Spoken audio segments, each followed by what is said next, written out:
So today we read Thomas's story. Do you guys believe that Jesus is risen from the dead? Why?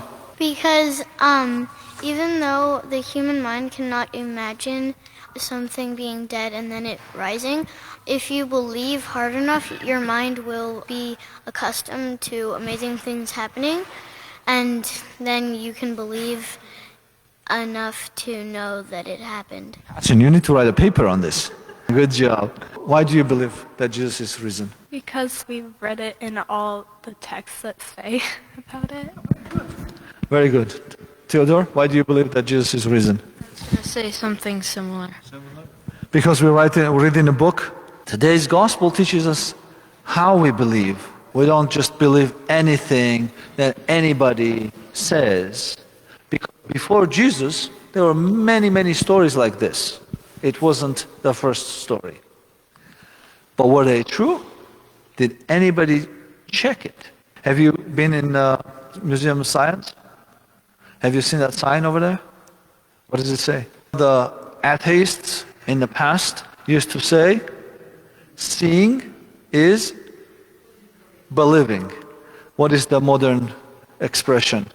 Post-atheism expression. Seeing is deceiving. That's what you see in the Science Museum.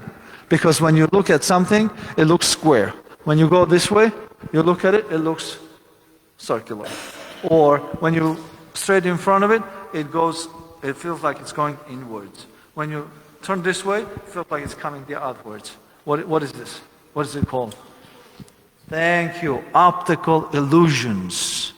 So Thomas was the first person who didn't want to have optical illusion. He didn't want to be seeing and be deceived. What did he say? Unless I feel the holes from the nails. So, what you guys just said, we believe because it's in the text. We believe because it's in the text, because Thomas checked it. He verified it. He touched it. He put his hand in the side of the Lord. It wasn't just an optical illusion. It wasn't just a ghost, because that's what the other disciples thought first time, right? When Jesus came in, first of all, they had closed the doors and locked it because they were afraid. So when you are afraid, what happens? When I was a little kid, I was really afraid of dark. So when I went outside in the dark, what do you think happened to me? I would imagine things. I would feel like somebody's following. I was terrified from the darkness. So when there is dark, you can't see anything, and then you get scared. When you're scared, your brain starts creating, what did you say? Optical illusions. You start imagining things, right? So Jesus had died. The Jews and the Romans had crucified him. They had chased his disciples away. They had gone into a room, locked the door because they were so scared.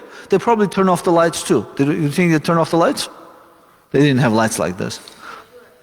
Yeah, they put out the candles. And it was very probably dark, and they were like scared. And their imagination was very strong, like mine when I was a little kid in the dark. And everything, every little shiver, every little movement, they were like shivering in their thing. It's like, oh, what's happening? And then all of a sudden, what happens? Jesus comes inside of the house. And what do you think? They're thinking like, oh boy, we are going crazy. What is going on, right? And Jesus says to them, what does he say? Peace be with you. Why? Because if you're scared, if you're startled, you're going to imagine things. You're going to be not yourself. You can't really focus. Have you ever been, rushing to somewhere and trying to do something? When you're rushing and you're trying to do something, what happens? You get clumsy and you drop it. So what do you have to have at that moment? Peace and focus. Bravo. Peace and focus. So Jesus comes in that moment when the disciples were scared, unfocused, and he says, peace be with you. Calm down. Relax. So that you can actually, with clear mind, judge the situation, see that I am not dead anymore, that I have arisen, and you don't have to be afraid because I am your, what did Thomas call him? My Lord and my God. If you are not scared, if you're calm, you cannot be confused, and then you see me, and then it's okay. If you need the extra assurance, to make sure that you're not imagining things, come down and come touch me, come my hands, see my hands, my side, and see that I'm... What did he do another time to prove that he was risen? Do you remember? Another time when he was in the seashore and they were on a boat. What did he do? That's a funny one. Peter, instead of taking his clothes off when he was jumping into the water, he puts his clothes on and then he jumps into the water. When he came out in the shore and everybody else came out, what did Jesus say to him?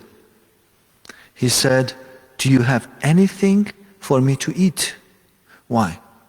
Because they thought he was a ghost again, right? Can a ghost eat? No. So he wanted to make sure that they were not confused about his resurrection. Do you know that story over there? The resurrection of the Jairus' daughter? When Jesus resurrected her, what did he say to the disciples? The three of them with him. He said to them, "Give her something to eat."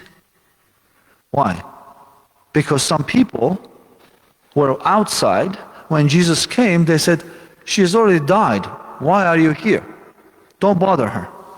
Right? And then Jesus resurrected her. These unbelieving people, what were they going to say? It was just an optical illusion. He just did it. He confused us. It was magic. But Jesus made sure that the little girl's parents who are standing over there go get some food and give it to her so that she can eat. And then they will realize that she's really resurrected.